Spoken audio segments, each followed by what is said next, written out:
जो परिस्थितियां बनी है उसमें नीतीश कुमार पर यह संशय पैदा हो रहा है कि नीतीश कुमार कुछ अलग करने वाले हैं। जातीय समीकरण साधने की खूब कोशिश की गई है। इसमें वैसे कोई भी जाति नहीं है जो छूट रहे हैं। सबका साथ सबका विकास भारतीय जनता पार्टी कहती है, तो नीतीश ने दूसरा नारा दिया है कि नीतीश सबके हैं। भारतीय जनता पार्टी बार बार इस बात को लेकर के अपनी तैयारी कर रही है कि वो बिहार में मजबूती के साथ चुनाव लड़े।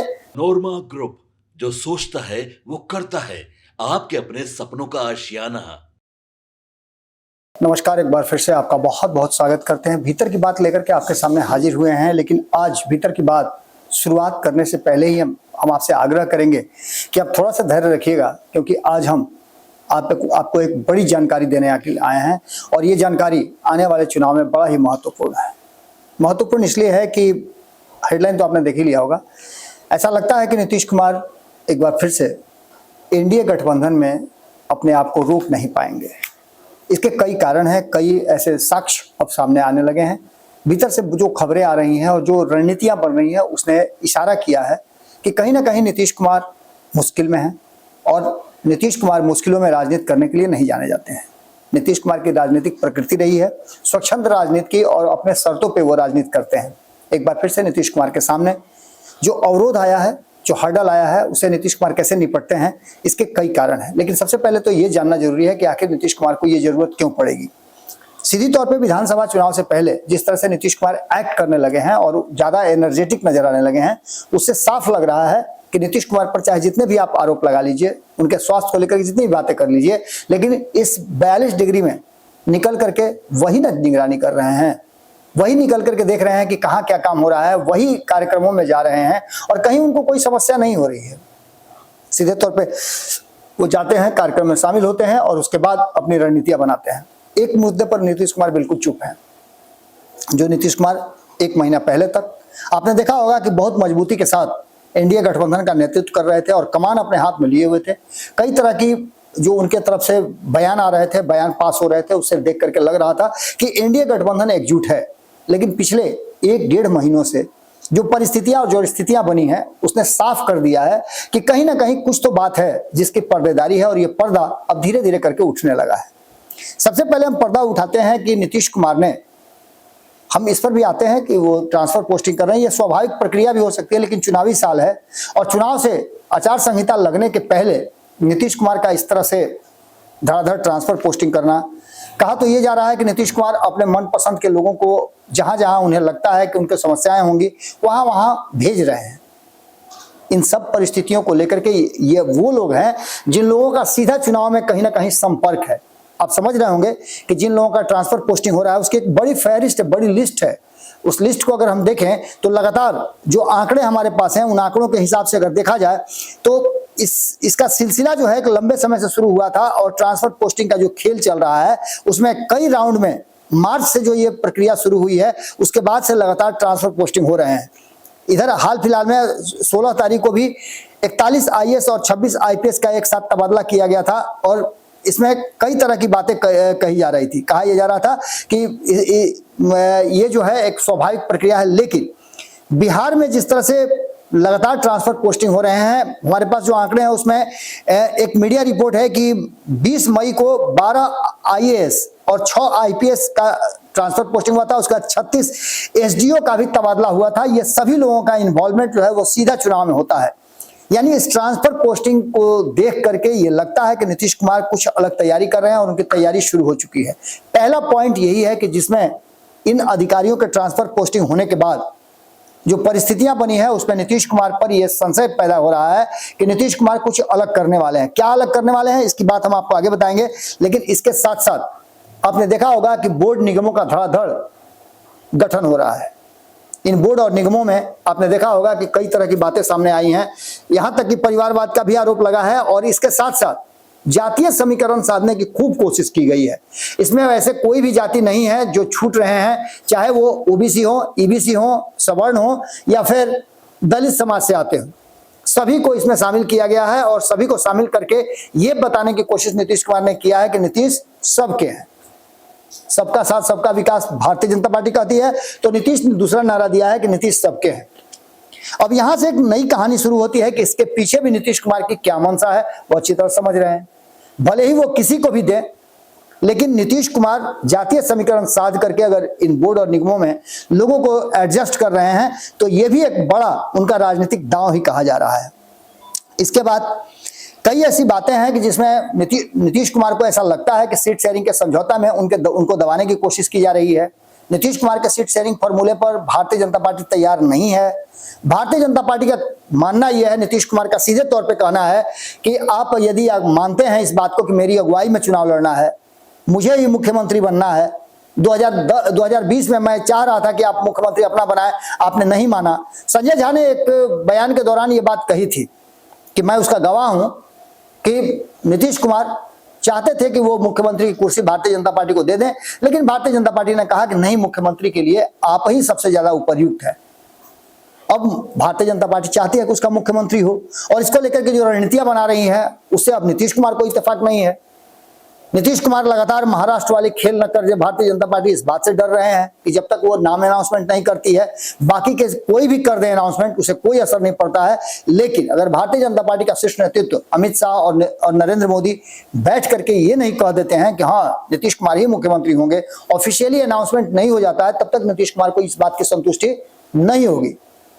इसके बीच आपको बता दें कि खबरें तो ये भी आ रही हैं कि नीतीश कुमार जो डेलीगेट्स गया था वहां दिल्ली, पत्रकारों का, सोशल मीडिया इन्फ्लुएंसर, और सोशल मीडिया इन्फ्लुएंसर नहीं कहें, विश्लेषकों की बात करें हम, जो विश्लेषक बिहार की राजनीति पर विश्लेषण करते हैं और बिहार के विभिन्न पहलुओं पर अपनी नजर रखते हैं, पैनी नजर रखते हैं, उन लोगों को बुलाया गया था। 11वें साल जब समाप्त हुए, 11 साल के कार्यकाल को लेकर के नरेंद्र मोदी के प्रधानमंत्री के रूप में उनके कार्यकाल को लेकर के बिहार और अन्य राज्यों में क्या कुछ हुआ है, क्या अंतर पड़ा है, क्या विशेषता रही है, और नरेंद्र मोदी ने जो किया है उसको दिखाने के लिए, उसको बताने के लिए बुलाया गया था, जिससे कि विश्लेषण के बीच में ये बातें भी आए कि नरेंद्र मोदी ने क्या किया है, जिसका फायदा किसको क्या मिला है। इन सारी बातों के साथ साथ कुछ समस्याएं भी थी जिसको लेकर के अमित शाह बात करना चाह रहे थे, और इसके लिए उन्होंने देश भर से लोगों को बुलाया था। बिहार से भी 6-7 लोगों का प्रतिनिधिमंडल गया था, जो कि सोशल मीडिया पर बहुत एक्टिव हैं और सोशल मीडिया पर खबरें किया करते हैं। ऐसे लोगों को, पत्रकारों को बुलाया गया था। ऐसे में आपको बता दें कि इसमें कहा यह जा रहा है कि नीतीश कुमार को चाहने वाले भी इसमें कई लोग थे। उन लोगों ने भी, जब वहां बातचीत हुई तो बातचीत के दरमियान सवाल तो नहीं हुए, लेकिन एंगल जरूर नीतीश कुमार तक ला करके पहुंचाया गया है कि आखिरकार नरेंद्र मोदी चाहते क्या हैं। हमारी टीम भी गई हुई थी, हमारी तरफ से नमन जी गए हुए थे, जो अभी तक दिल्ली में ही हैं। उन्हें विशेष प्रयोजन से रोक लिया गया था दिल्ली में, आज भी वो दिल्ली में ही हैं, और जब दिल्ली से आएंगे तो और भी बातें खुल करके सामने आएंगी। लेकिन एक बात आपको बता दें कि इसको लेकर के और नरेंद्र मोदी की टीम से बातचीत करने के बाद क्या कुछ निकल करके नटसेल में आया है, बिहार के लिए क्या कुछ है, इस बात को भी ध्यान से रखना होगा। भारतीय जनता पार्टी बार बार इस बात को लेकर के अपनी तैयारी कर रही है कि वो बिहार में मजबूती के साथ चुनाव लड़े। अमित शाह ने खुद कहा है कि नीतीश कुमार ही हमारे अगुआ है, उन्हीं के नेतृत्व में हम चुनाव लड़ने जा रहे हैं। मुख्यमंत्री के सवाल पर उन्होंने कहा कि हमारे मुख्यमंत्री अभी भी नीतीश कुमार ही हैं, बिहार में कोई दूसरा नहीं है। आगे की रणनीति के बारे में उन्होंने चुप्पी साध ली है, और कई बार उन्होंने कहा भी है कि चुनाव के बाद इस पर फैसला करेंगे। अब यहां आकर के पेच फंसता है, और यहीं आकर के नीतीश कुमार के लिए एक अलग रास्ते खोजने की जरूरत महसूस होती है। इन सारे ट्रांसफर और पोस्टिंग के खेल के बीच में कहा यह जा रहा है कि नीतीश कुमार ने वो तैयारी शुरू कर दी है जिस तैयारी के लिए नीतीश कुमार जाने जाते हैं। इन सबके बाद आपको बता दें कि सबसे बड़ी बात है कि एक और एंगल है जिसमें तत्काल जो परिवर्तन हुआ है एनडीए गठबंधन में, कि एनडीए गठबंधन एक साथ रैली किया करती थी, बैठक किया करती थी, एक साथ राज्य भर में घूम घूम करके मीटिंग्स हुआ होती थी और उसके बाद प्रेस को संबोधित किया जाता था। वो सिलसिला बंद हो गया है। अब अपने अपने दम पर सभी अपने अपने शक्ति प्रदर्शन कर रहे हैं। 8 तारीख को शक्ति प्रदर्शन हुआ था, और एक शक्ति प्रदर्शन जो है हिंदुस्तानी अवाम पार्टी भी कर रही है। इससे पहले 8 तारीख को हमने आपको बताया है कि चिराग पासवान और उपेंद्र कुशवाहा शक्ति प्रदर्शन कर रहे थे। इसके साथ साथ अब 29 तारीख को भी दोनों का एक साथ एक ही डेट पर अलग अलग जगहों पर शक्ति प्रदर्शन करने का कार्यक्रम निर्धारित किया गया है। ये सारी प्रक्रियाएं चल रही हैं। इसको लेकर के भी नीतीश कुमार के मन में कई तरह के संशय पैदा होने हैं, क्योंकि जो कार्यक्रम नीतीश कुमार ने बनाए थे कि एनडीए गठबंधन एकजुट रहेगा, वो कार्यक्रम एनडीए का तो टूट गया, लेकिन महागठबंधन अब इस तरह के कार्यक्रम कर रही है। हालांकि वहां भी कांग्रेस लगातार भंडोल कर रही है खेल को। आज भी जब हम आपसे बात कर रहे हैं तो कांग्रेस अपनी डफली अपनी रात एक अलग मीटिंग कर रही है और अपने कोर टीम के लोगों के साथ मीटिंग करके आगे की रणनीति पर काम करना शुरू कर रही है। ये तब बुलाया गया जब चौथी मीटिंग समाप्त हुई है महागठबंधन की, और उस मीटिंग में फिर से एक बार सिर्फ बातें हुई है, कोई कॉन्क्रीट डिसीजन नहीं हुआ है। यहां तक कि अंदर से जो खबरें आ रही हैं कि कई झमेले भी हुए हैं, आपस में मनमुटाव भी हुआ है, चीजों को लेकर के पेच भी फंसा है, ये सारी बातें हुई हैं। लेकिन अब जबकि हम बात कर रहे हैं नीतीश कुमार की, नीतीश कुमार आखिर चाहते क्या हैं, तो सबसे अंत में हम आते हैं उस जगह जहां नीतीश कुमार ऐसा करने के लिए जाने जाते हैं। नीतीश कुमार जिस रास्ते नीतीश कुमार को चलना है वहां पहले अपनी सेना भेज देते हैं और पीछे पीछे नीतीश कुमार के लिए वो सेना जो है रास्ता तैयार करती है। कोई हर्डल है, कोई अवरोध है तो उसको साफ करती जाती है। आपको याद होगा कि जब 2023 में जीतन राम मांझी नीतीश कुमार को छोड़ करके गए थे, भरी सदन में जो हुआ था उसको सारी चीजें आपको हमने दिखाई थी। नीतीश कुमार और जीतन राम मांझी के बीच में काफी तल्ख बहसबाजी हुई थी। उसके बाद जीतन राम मांझी नीतीश कुमार से मिले थे और कहा था उन्होंने बाहर निकल करके, नीतीश कुमार कह रहे हैं कि अपनी पार्टी का हम विलय कर दें, हम अपनी स्वतंत्र आइडेंटिटी खोना नहीं चाहते हैं। इस बात को रख करके उन्होंने एनडीए गठबंधन की तरफ जाने का मन बनाया और महागठबंधन छोड़ करके सरकार से अलग हो गए। संतोष सुमन ने इस्तीफा दे दिया मंत्री पद से। इसके बाद जीतन राम मांझी कुछ ही दिन के बाद बयान दिए थे कि हम एनडीए गठबंधन में आ गए हैं, नीतीश कुमार के लिए रास्ता बना रहे हैं। अब इसका मतलब आप समझ गए होंगे। हम पिछले 2 दिन से लगातार बोल रहे हैं कि जो सर्वे रिपोर्ट है वो इशारा कर रहे हैं कि तेजस्वी यादव का ग्राफ थोड़ा बढ़ा है। हालांकि नीतीश कुमार दूसरे नंबर पर हैं, लेकिन नीतीश कुमार के दूसरे नंबर पर रहने के साथ साथ नीतीश कुमार को भारतीय जनता पार्टी का फुल सपोर्ट भी चाहिए और वो नहीं मिल रहा। भीतर से बातें आ रही हैं कि नीतीश कुमार को लेकर के भारतीय जनता पार्टी रणनीति तो बना रही है, लेकिन नीतीश कुमार कितने सफल होंगे उस रणनीति में, इस पर सारा दारोमदार टिका हुआ है। दूसरी तरफ नीतीश कुमार का स्पार्क जो था वो कम हुआ है, ये बात भारतीय जनता पार्टी का मानना है। भारतीय जनता पार्टी को ऐसा लगता है कि जब अपने कंधे पर नीतीश कुमार को मुख्यमंत्री की कुर्सी तक पहुंचाना है तो फिर अपने आदमी को क्यों नहीं बैठाएं, कितनी बार नीतीश कुमार को मुख्यमंत्री बनाया जाए। इन सारी बातों को लेकर के नीतीश कुमार के मन में जो बातें हैं उसको लेकर के अब कहा यह जा रहा है कि नीतीश कुमार ने स्वेच्छा से मंगनी लाल मंडल को राष्ट्रीय जनता दल की तरफ भेजा है और राष्ट्रीय जनता दल नीतीश कुमार के इस रणनीति का हिस्सा बना है। इस जिम्मेवार पद पर, जो कि प्रदेश अध्यक्ष का है, एक बड़ा जिम्मेवार पद है और बिहार में चुनाव होने वाले हैं, तो ऐसी स्थिति में आप समझ सकते हैं कि भूमिका बढ़ जाती है मंगनी लाल मंडल की। एक 80 साल के व्यक्ति को कुर्सी से उतार करके 78 साल के व्यक्ति को बैठाने का मतलब क्या है आप अच्छी तरह से समझ सकते हैं। जगदानंद सिंह के साथ थोड़ी तलखियां जरूर थी नीतीश कुमार की, जिसको लेकर के आपने देखा होगा कि जगदानंद सिंह और नीतीश कुमार कभी आमने सामने नहीं आए। 2022 से लेकर के 2024 जब तक नीतीश कुमार रहे महागठबंधन में, उन 17 महीनों में दोनों का आमना सामना नहीं हुआ। एक बार फिर से वो रास्ते अपनाए जा रहे हैं और ऐसा लगता है राष्ट्रीय जनता दल को भी और नीतीश कुमार के तरफ से भी अगर देखी जाए तो नीतीश कुमार ने दिल्ली में जैसे ही अमित शाह की मीटिंग चल रही थी, 11 साल का जश्न मनाया जा रहा था, तो नीतीश कुमार बिहार में अपने कोर टीम के लोगों के साथ बैठे हुए थे, जिसमें दोनों चौधरी थे जो दिल्ली से तुरंत लौट करके आए थे, आपको याद होगा। इसके बाद संजय झा उसमें शामिल थे। कहा जाता है कि एक शख्स और थे जो नीतीश कुमार के बहुत करीबी और पार्टी के वरिष्ठ नेता हैं। इन सभी के साथ मंत्रणा हुई है। उस मंत्रणा के बाद बहुत सारी बातें सामने निकल करके आई हैं।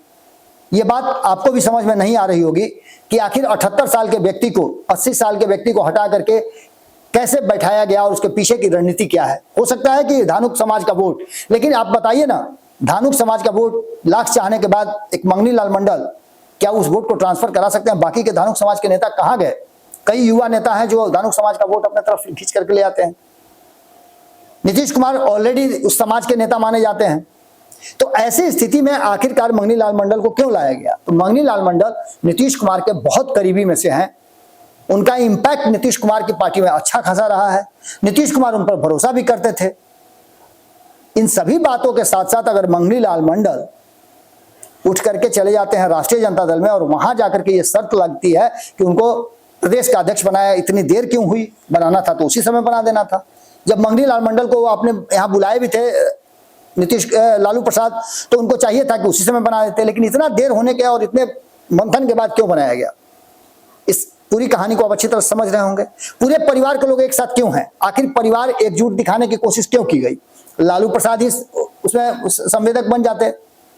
लेकिन इसके साथ साथ आप समझिएगा, इसमें बहुत सारा पेच फंसा हुआ है और वो धीरे धीरे करके खुलेगा। लालू प्रसाद का पूरा परिवार, लालू प्रसाद, राबड़ी देवी, मीसा भारती, तेजस्वी यादव, सभी के होने का मतलब आप समझ सकते हैं ना। परिवार में तेज प्रताप यादव के बाहर होने से कई तरह की बातें सामने आ रही हैं, लेकिन इस परिवार ने एकजुट होने का दिखाने की कोशिश की है, जहां मेन फोकस जो है कि मंगनी लाल मंडल को क्यों बनाया गया, किसके कहने पर बनाया गया, उसके पीछे की रणनीति क्या है, इन सारी बातों से नजर हटा करके अगर कोई देखे तो सीधा नजर आएगा आपको कि नीतीश कुमार कहीं ना कहीं इसमें इन्वॉल्व नजर आ रहे हैं। नीतीश कुमार के लिए रेड कारपेट बिछाने के लिए राष्ट्रीय जनता दल में गए हैं मंगनी लाल मंडल, और ये अच्छी तरह से अब आने वाले चुनाव में आपको समझ में भी आ जाएगी। यानी नीतीश कुमार पूरी तेजी के साथ आगे बढ़ रहे हैं। अब इसमें दो बातें बहुत महत्वपूर्ण है। पहली ये कि क्या नीतीश कुमार चुनाव के बाद ये स्थिति पैदा करेंगे जिसमें उनको, अगर भारतीय जनता पार्टी मुख्यमंत्री का कुर्सी नहीं देती है, नहीं बनाती है, तो वो क्या लालू प्रसाद के साथ जाएंगे जहां मंगनी लाल मंडल जो है रेड कार्पेट बिछाएंगे, या फिर चुनाव से पहले नीतीश कुमार बड़ा खेल करेंगे? एक बार फिर से मैं 2 दिन पहले ही बता दिया आपको कि 10वीं बार मुख्यमंत्री का शपथ लेने के लिए नीतीश कुमार के वो रास्ते तैयार हो गए हैं, जिन रास्ते पर अब नीतीश कुमार को इस बात का संशय नहीं है कि वो मुख्यमंत्री 10वीं बार शपथ नहीं लेंगे। चुनाव से पहले भी नीतीश कुमार शपथ ले सकते हैं और इसके लिए वो पूरी तैयारी कर रहे हैं।